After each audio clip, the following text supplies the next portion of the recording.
ಕೃಷ್ಣ, ಎಲ್ರಿಗೂ ಆತ್ಮೀಯ ಸ್ವಾಗತ. ಈ ದಿನದ ವಿಷಯ, ಯಾರು ದ್ವಂದ್ವಗಳಿಂದ ಮುಕ್ತರಾಗಿರ್ತಾರೆ, ನಂತರ ಅಂಥವರು ಭಗವಂತನ ಸೇವೆಯಲ್ಲಿ ತೊಡಗ್ತಾರೆ, ಅವರ ಇಂದಿನ ಜನ್ಮ ಮತ್ತು ಈ ಜನ್ಮದಲ್ಲಿ ಯಾವ ರೀತಿ ಅವರು ಪುಣ್ಯ ಕಾರ್ಯಗಳನ್ನು ಅಥವಾ ಪುಣ್ಯ ಕರ್ಮಗಳನ್ನು ಮಾಡಿರ್ತಾರೆ, ಅಥವಾ ಅವರ ಪಾಪ ಕಾರ್ಯಗಳು ಸಂಪೂರ್ಣವಾಗಿ ನಿರ್ಮೂಲವಾಗಿವೆಯಾ ಅನ್ನೋದ್ರ ಬಗ್ಗೆ ಈ ಶ್ಲೋಕ ಹೇಳುತ್ತೆ. ಹರೇ ಕೃಷ್ಣ. ಓಂ ನಮೋ ಭಗವತೆ ವಾಸುದೇವಾಯ. ಓಂ ನಮೋ ಭಗವತೆ ವಾಸುದೇವಾಯ. ಓಂ ನಮೋ ಭಗವತೆ ವಾಸುದೇವಾಯ.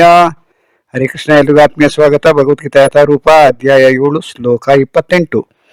ಯೇಷಾಂ ತು ಅಂತಗತಂ ಪಾಪಂ ಜನಾನಾಂ ಪುಣ್ಯಕರ್ಮಣಾಂ ತೇ ದ್ವಂದ್ವಮೋಹ ನಿರ್ಮುಕ್ತ ಭಜಂತೆ ಮಾಂ ದೃಢವ್ರತ.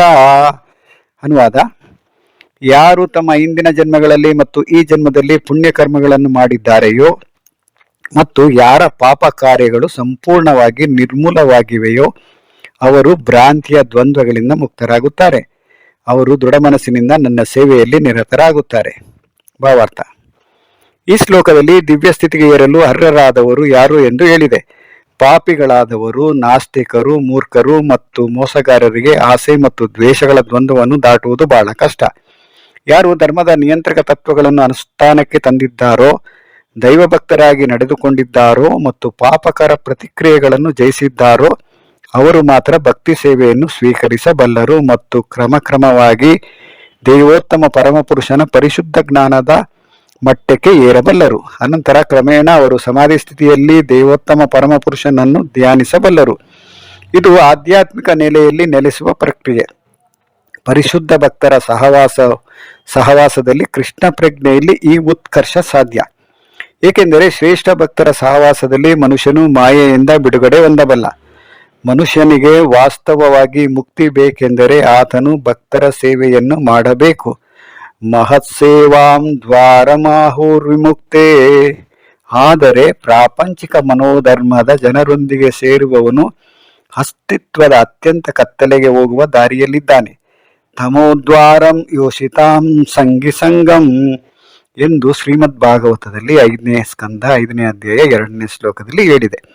ಭಗವಂತನ ಭಕ್ತರೆಲ್ಲ ಬದ್ಧ ಆತ್ಮಗಳನ್ನು ಅವರ ಭ್ರಾಂತಿಯಿಂದ ಬಿಡಿಸಲೆಂದೇ ಈ ಭೂಮಿಯಲ್ಲಿ ಸಂಚಾರ ಮಾಡುತ್ತಾರೆ. ಪರಮಪ್ರಭುವಿನ ಅಧೀನರಾಗಿರುವ ತಮ್ಮ ಸಹಜ ಸ್ವರೂಪವನ್ನು ಮರೆಯುವುದು ಭಗವಂತನ ನಿಯಮದ ಮಹಾ ಉಲ್ಲಂಘನೆ ಎಂದು ನಿರಾಕಾರವಾದಿಗಳಿಗೆ ತಿಳಿಯದು. ತನ್ನ ಸಹಜ ಸ್ವರೂಪದಲ್ಲಿ ಮತ್ತೆ ಸ್ಥಾಪಿತನಾಗದೆ ಯಾವ ಮನುಷ್ಯನಿಗೂ ಪರಮಪುರುಷನನ್ನು ಅರ್ಥ ಮಾಡಿಕೊಳ್ಳುವುದಾಗಲಿ ಅಥವಾ ದೃಢ ಸಂಕಲ್ಪದಿಂದ ಅವನ ದಿವ್ಯ ಪ್ರೇಮಪೂರ್ವಕ ಸೇವೆಯಲ್ಲಿ ತೊಡಗುವುದಾಗಲಿ ಸಾಧ್ಯವಿಲ್ಲ. ಹರೇ ಕೃಷ್ಣ. ಇಲ್ಲಿಗೆ ಭಾವಾರ್ಥ ಮುಗಿಯುತ್ತೆ. ಈ ಶ್ಲೋಕ ಕೂಡ ಬಹಳ ಮುಖ್ಯವಾದದ್ದು. ಯಾಕಂದರೆ ಇಂದಿನ ಜನ್ಮ ಮತ್ತು ಈ ಜನ್ಮ, ಅದರಲ್ಲೂ ಮುಖ್ಯವಾಗಿ ಪುಣ್ಯ ಕಾರ್ಯಗಳು ಯಾರು ಮಾಡಿರ್ತಾರೆ, ಅಂದರೆ ನಮಗೆ ಗೊತ್ತಿಲ್ಲದಂಗೆ ಕೆಲವು ಸಾರಿ ಪುಣ್ಯ ಕಾರ್ಯಗಳನ್ನು ಮಾಡ್ತಾ ಇರ್ತೀವಿ. ಅದರಲ್ಲಿ ಕೆಲವರಿಗೆ ಗೊತ್ತಿದ್ದು ಪಾಪ ಕಾರ್ಯ ಕೂಡ ಮಾಡ್ತಾ ಇರ್ತಾರೆ. ಮುಖ್ಯವಾಗಿ ನಾವು ಭಗವಂತನ ಸೇವೆಯಲ್ಲಿ ನಾವು ನಮ್ಮನ್ನು ತೊಡಗಿಸ್ಕೋಬೇಕಾದ್ರೆ ಅದಕ್ಕೆ ನಮಗೆ ಅನುಕೂಲ ಮಾಡ್ತಕ್ಕಂಥ ವಿಷಯನ ಇಲ್ಲಿ ಭಗವಂತ ಚರ್ಚೆ ಮಾಡಿದ್ದಾನೆ. ಅದರಲ್ಲೂ ಮುಖ್ಯವಾಗಿ ಪುಣ್ಯಕರ್ಮನ ನಾವು ಮಾಡಿದರೆ, ಯಾವುದೇ ರೀತಿಯಲ್ಲಾದರೂ ಹಿಂದಿನ ಜನ್ಮ ಇರ್ಬೋದು ಅಥವಾ ಈ ಜನ್ಮದಲ್ಲಿ ನಾವು ಪುಣ್ಯ ಕಾರ್ಯಗಳನ್ನು ಮಾಡಿದಾಗ ನಮಗೆ ಭಗವಂತನ ಸೇವೆ ಮಾಡೋದಕ್ಕೆ ಆಸೆ ಬರುತ್ತೆ. ಆದರೆ ಯಾರಿಗೆ ಪಾಪ ಕಾರ್ಯಗಳನ್ನು ಮಾಡ್ತಾ ಇದ್ದಾರೆ, ಪಾಪ ಕಾರ್ಯಗಳಲ್ಲೇ ತಮ್ಮನ್ನು ತಾವು ತೊಡಸ್ಕೊಂಡಿರ್ತಾರೆ, ಅಂಥವ್ರಿಗೆ ಭ್ರಾಂತಿಯಿಂದ ಆಗ್ತಕ್ಕಂಥ ದ್ವಂದ್ವಗಳಿಂದ ಅವರು ಮುಕ್ತರಾಗೋದಕ್ಕೆ ಸಾಧ್ಯನೇ ಇರೋದಿಲ್ಲ.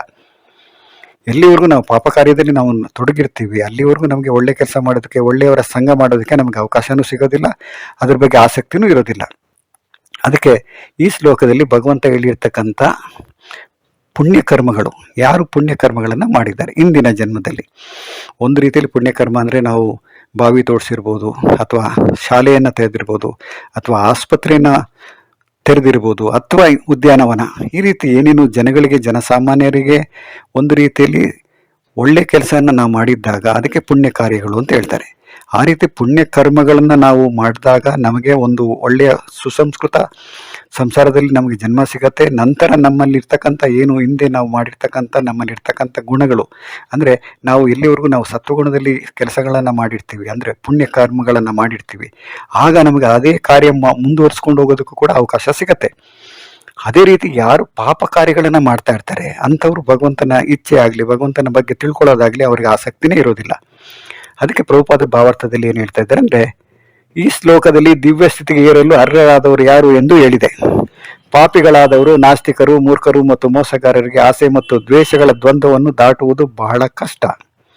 ಯಾರು ಧರ್ಮದ ನಿಯಂತ್ರಕ ತತ್ವಗಳನ್ನು ಅನುಷ್ಠಾನಕ್ಕೆ ತಂದಿದ್ದಾರೋ, ದೈವಭಕ್ತರಾಗಿ ನಡೆದುಕೊಂಡಿದ್ದಾರೋ ಮತ್ತು ಪಾಪಕರ ಪ್ರತಿಕ್ರಿಯೆಗಳನ್ನು ಜಯಿಸಿದ್ದಾರೋ ಅವರು ಮಾತ್ರ ಭಕ್ತಿ ಸೇವೆಯನ್ನು ಸ್ವೀಕರಿಸಬಲ್ಲರು. ಅಂದರೆ ನಮಗೆ ಒಂದು ಯೋಗ್ಯತೆ, ಅಂದರೆ ನಮ್ಮಲ್ಲಿರ್ತಕ್ಕಂಥ ಒಳ್ಳೆ ಗುಣ ಏನಪ್ಪ ಅಂದರೆ, ನಮಗೆ ಭಗವಂತನ ಸೇವೆಯನ್ನು ಸ್ವೀಕಾರ ಮಾಡಬೇಕಾದ್ರೆ ನಾವು ಯಾವುದೇ ರೀತಿ ಪಾಪ ಕಾರ್ಯಗಳಿಂದ ನಿರ್ಮೂಲ ಆಗಿರಬೇಕು. ಅಂದರೆ ಯೇಷಾಂತು ಅಂತಗತಂ ಪಾಪಂ, ಅಂದರೆ ಪಾಪದ ಯೋಚನೆಯೇ ನಮ್ಮಿಂದ ದೂರ ಆಗಿರಬೇಕು. ಅಂಥವ್ರಿಗೆ, ಅದರಲ್ಲೂ ಮುಖ್ಯವಾಗಿ ಭಾವಾರ್ಥದಲ್ಲಿ ಪ್ರಭುಪಾದರು 5ನೇ ಸ್ಕಂದದ 2 ಸಾಲನ್ನು ಕೊಟ್ಟಿದ್ದಾರೆ. ಮಹತ್ ಸೇವಾಂ ದ್ವಾರಂ ಆಹುರ್ ವಿಮುಕ್ತೆ ಅಂತ ಹೇಳಿದ್ದಾರೆ. ಅಂದರೆ ಯಾವಾಗ ನಾವು ಭಕ್ತರ ಸಂಘದಲ್ಲಿ, ಅಂದರೆ ಮಹತ್ ಸೇವಾ ಅಂದರೆ ಎಲ್ಲಿ ನಮಗೆ ಭಗವಂತನ ಶುದ್ಧ ಭಕ್ತರು ಸಿಗ್ತಾರೆ, ಅವರ ಒಡನಾಟದಲ್ಲಿ ಅವ್ರ ಜೊತೆಲಿ ಸೇವೆ ಮಾಡ್ತಾ ಅವರ ಸಂಘದಲ್ಲಿ ನಾವು ಎಲ್ಲಿವರೆಗೂ ಇರ್ತೀವೋ ಆಗ ನಮ್ಮಲ್ಲಿ ಇರ್ತಕ್ಕಂಥ ಏನು ಕೆಟ್ಟ ಗುಣಗಳೆಲ್ಲ ನಾಶ ಆಗಿ ನಮ್ಮಲ್ಲಿರ್ತಕ್ಕಂಥ ನಮಗೆ ಗೊತ್ತಿಲ್ಲದೆ ಇರ್ತಕ್ಕಂಥ ಒಳ್ಳೆ ಗುಣಗಳು ಉತ್ಪತ್ತಿ ಆಗ್ತಾ ಹೋಗುತ್ತೆ.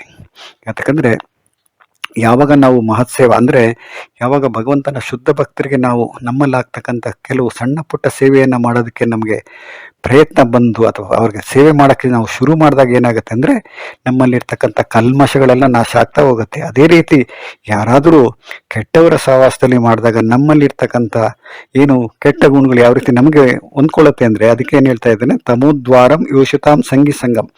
ಅಂದರೆ ತಮೋದ್ವಾರಂ ಅಂದರೆ ತಮಗುಣದಲ್ಲಿ ಇರ್ತಕ್ಕಂಥ ವ್ಯಕ್ತಿಗಳಿಗೆ ಏನಪ್ಪ ಅಂದರೆ ಅವ್ರಿಗೆ ಬಯಕೆಗಳೇನಾಗುತ್ತೆ ಅಂದರೆ ಸಂಗಿ ಸಂಗಮ ಅಂತ ಏನು ಹೇಳಿದ್ರೆ ಅವ್ರಿಗಿರ್ತಕ್ಕಂಥದ್ದು ಎರಡೇ ಆಸೆ ಇರುತ್ತೆ. ಒಂದು ಮದ್ಯಪಾನ ಮಾಡೋದು, ಇನ್ನೊಂದು ಸ್ತ್ರೀ ಸುಖನ ಅನುಭವಿಸೋದು. ಇವೆರಡು ನಮಗೆ ಪಾಪಕರ ಕಾರ್ಯ ಅಂತ ನಮಗೆ ಶಾಸ್ತ್ರದಲ್ಲಿ ಗೊತ್ತಿದೆ.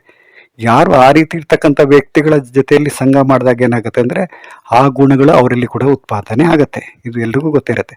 ನಾವು ಕೂಡ ನಮ್ಮ ಮಕ್ಕಳನ್ನು ನಾವು ಯಾರ ಜೊತೆ ಎಲ್ಲರೂ ಸೇರ್ಬೇಕಂದ್ರೆ ಅಥವಾ ಯಾವ ಸ್ಕೂಲಿಗೆ ಕಳಿಸ್ಬೇಕಾದ್ರೆ ಅಥವಾ ಯಾರ ಜೊತೆಲಿ ಆಟ ಆಡಬೇಕು, ಯಾರ ಜೊತೆಲಿ ಕಂಬೈನ್ ಸ್ಟಡಿ ಮಾಡಬೇಕು ಅಂತ ನಾವು ಯೋಚನೆ ಮಾಡಿದಾಗ ಏನಾಗುತ್ತೆ ಅಂದರೆ ಯಾವ ವ್ಯಕ್ತಿ ಅಂದರೆ ಯಾವ ಹುಡುಗ ಒಳ್ಳೆಯವನು ಅವನ ಜೊತೆಲಿ ಮಾತ್ರ ನೀನು ಸೇರು ಅಂತ ಹೇಳ್ತೀವಿ. ಅದೇ ರೀತಿ ಇಲ್ಲಿ ಕೂಡ ಶಾಸ್ತ್ರ ಏನು ಹೇಳುತ್ತೆ, ಭಾಗವತ ಏನು ಹೇಳುತ್ತೆ ಅಂದರೆ ನಾವು ಉತ್ತಮ ಪ್ರಜೆ ಆಗಬೇಕಂದ್ರೆ ಅಥವಾ ಉತ್ತಮ ನಾಗರಿಕರಾಗಬೇಕಾದ್ರೆ ಅಥವಾ ಉತ್ತಮವಾಗಿ ನಾವು ಭಗವಂತನನ್ನ ಸೇವೆ ಮಾಡಬೇಕಂದ್ರೆ ಯಾರು ಭಗವಂತನ ಸೇವೆಯಲ್ಲಿ ಆಲ್ರೆಡಿ ಇದ್ದಾರೆ, ಅಂದರೆ ಯಾರು ಭಗವಂತನ ಸೇವೆಯಲ್ಲಿ ಇದ್ದಾರೆ, ಅವರ ಜೀವನನ ಮುಡಿಪಾಗಿಟ್ಟಿದ್ದಾರೆ, ಅಂಥ ವ್ಯಕ್ತಿಗಳ ಜೊತೆಯಲ್ಲಿ ನಾವು ಅವರಿಗೆ ಸಹಾಯ ಮಾಡೋದಕ್ಕೆ ಶುರು ಮಾಡಿದಾಗಲೇ ನಮ್ಮಲ್ಲಿರ್ತಕ್ಕಂಥ ಎಲ್ಲ ಒಳ್ಳೆಯ ಗುಣಗಳು ನಮಗೆ ಕಾಣಿಸೋದಕ್ಕೆ ಶುರು ಆಗುತ್ತೆ. ಅದು ಬಹಳ ಮುಖ್ಯ. ನಾವು ಏನೇ ಮಾಡಿದ್ರು ಕೂಡ ಮೊದಲನೇದಾಗಿ ನಾವು ಮಾಡಬೇಕಾಗಿರ್ತಕ್ಕಂಥದ್ದು ನಮ್ಮಲ್ಲಿರ್ತಕ್ಕಂಥ ಆಸೆ ಆಗಲಿ, ಆಸಕ್ತಿ ಆಗಲಿ, ಬಯಕೆ ಆಗಲಿ, ಅದನ್ನು ಯಾವ ರೀತಿ ನಾವು ತೋರ್ಪಡಿಸ್ಕೋಬೇಕಂದ್ರೆ ಮೊದಲು ನಾವು ಯಾರ ಜೊತೆಲಿ ಸೇರಿದಾಗ ನಮಗೆ ಒಳ್ಳೆಯದಾಗತ್ತೆ. ಪ್ರತಿಯೊಬ್ಬರು ಹೇಳ್ತಾರೆ, ತಂದೆ ತಾಯಿ ಏನಪ್ಪ ಮಕ್ಕಳಿಗೆ ಏನು ಬುದ್ಧಿವಾದ ಹೇಳ್ಕೊಡ್ತಾರೆ ಅಥವಾ ಅವ್ರ ಮಕ್ಕಳನ್ನು ಯಾವ ಸ್ಕೂಲಿಗೆ ಸೇರಿಸಿದ್ರೆ ಆತ ಒಳ್ಳೆಯ ವಿದ್ಯಾವಂತ ಆಗ್ತಾನೆ ಅಂತ ಎಲ್ಲ ಭಾಳಷ್ಟು ಯೋಚನೆ ಮಾಡುವಾಗ ನಮಗೆ ಇಲ್ಲಿ ಭಾಗವತದಿಂದ ಉದಾಹರಣೆ ಕೊಟ್ಟಿರ್ತಾರೆ ಪ್ರಭುಪಾದರು. ನಾವು ಯಾವುದೇ ರೀತಿಯಲ್ಲೂ ನಮಗೆ ಭಕ್ತರ ಸೇವೆಯನ್ನು ನಮಗೆ ಮಾಡೋ ಅವಕಾಶ ಸಿಕ್ಕಿದಾಗ ನಮ್ಮ ಮುಕ್ತಿಯ ದ್ವಾರ ನಮಗೆ ಓಪನ್ ಆಗುತ್ತೆ ಅಂತ ಹೇಳ್ತಾ ಇದ್ದಾರೆ. ಅದೇ ರೀತಿ ಯಾವಾಗ ನಾವು ತಮೋಗುಣದಲ್ಲಿರ್ತಕ್ಕಂಥ ವ್ಯಕ್ತಿಗಳನ್ನು ನಾವು ಆಶ್ರಯ ಪಡ್ಕೊಂಡೆ ನಮ್ಮ ದಾರಿ ಕೂಡ ಕತ್ತಲೆ ಕಡೆ ಹೋಗ್ತಾ ಇರುತ್ತೆ. ಅಂದರೆ ತಮೋದ್ವಾರ ಅಂದರೆ ಅಂದರೆ ಕತ್ತಲು, ನಂತರ ಒಂದು ರೀತಿಯಲ್ಲಿ ಏನಂದರೆ ತಮೋಗುಣದಲ್ಲಿರ್ತಕ್ಕಂಥ ವ್ಯಕ್ತಿಗಳ ಆಶ್ರಯ ನಾವು ಪಡ್ಕೊಂಡ್ರೆ ನಾವು ಕೂಡ ಅಭಕ್ತರಾಗ್ತೀವಿ. ನಂತರ ಅವರ ಸಹವಾಸದಿಂದ ನಮ್ಮ ದಾರಿ ಕೂಡ ಕತ್ತಲೆಗೆ ಹೋಗುವ ದಾರಿ ನಮಗೆ ತೋರಿಸ್ತಾ ಇರ್ತಾರೆ. ಆದರೆ ಇದೆರಡನ್ನ ಮೀರಿ ಅಂದರೆ ನಮಗೆ ಭಗವಂತನ ಭಕ್ತರಲ್ಲಿ ಇರ್ತಕ್ಕಂಥವ್ರು ಯಾರು ಭಗವಂತನ ಸೇವೆ ಮಾಡ್ತಾ ಇರ್ತಾರೆ ಅವ್ರ ಜೊತೆಲಿ ನಾವು ಕೂಡ ಅವರಿಗೆ ನಾವು ಸಹಾಯ ಮಾಡೋದಕ್ಕೆ ಶುರು ಮಾಡಿದಾಗ ನಮ್ಮ ಭಕ್ತಿ ಜೀವನ ಪ್ರಾರಂಭ ಆಗುತ್ತೆ.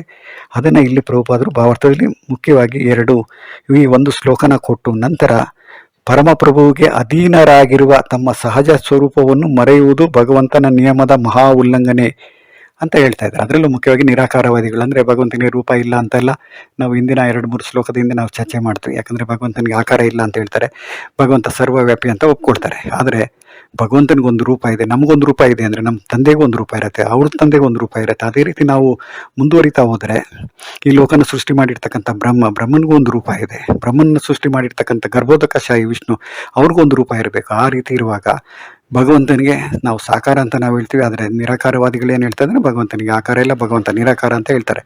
ಆದರೆ ಇಲ್ಲಿ ಈ ಶ್ಲೋಕದಲ್ಲಿ ನಾವು ತಿಳ್ಕೊಬೇಕಾಗಿರ್ತಕ್ಕಂಥದ್ದು ಮುಖ್ಯವಾಗಿ ನಮ್ಮ ಪಾಪ ಕಾರ್ಯಗಳನ್ನು ನಾವು ನಿರ್ಮೂಲನೆ ಆಗಿದೆಯಾ ನಮ್ಮಲ್ಲಿ.